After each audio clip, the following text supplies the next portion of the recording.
hay-ad ka mid ah hay-adaha hoostaga dowladda Turkiga ee Muqdisho ayaa maanta ugu deeqay hilib qoysas danta yar ee ku nool xeryaha ku yaala magaalada Muqdisho si ay ugu maareeyaan nolol maalmeedkooda.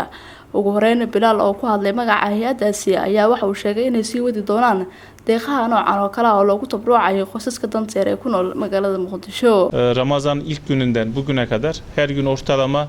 500 aileye okulumuzda iftar ve sahur yemeği dağıtımı yaptık. Anigoo ku hadlayo magaca Nile Organization iyo Kimsi Ogmo waxaa ramadaanka intoo bilowday ilaa hadda aan u qeybinaynay ilaa 500 qoys suxuur iyo anfur.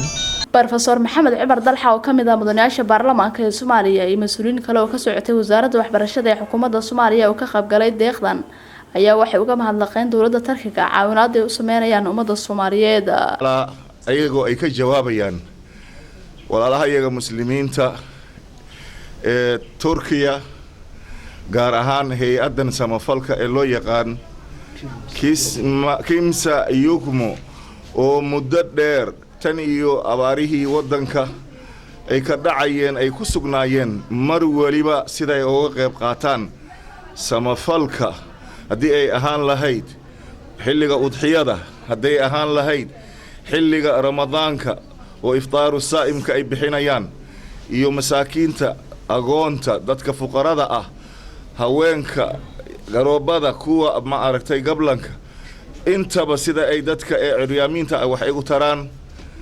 waxaan uga mahad celinaynaa haddii aan nahay golaha shacbiga ee Soomaaliyeed anigoo magaciisa ku hadlaya xag waxbarasho xag caafimaad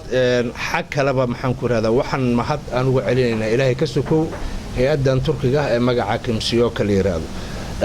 ma soo koobi karo xildhibaan Dalxa amaantii faraha badneed oo ama mid diini ah ama maxaan ku raada oo soo xusay oo faraha badneed Kawsar Cabdiraxmaan Cilmi Faray oo Cable TV Muqdisho.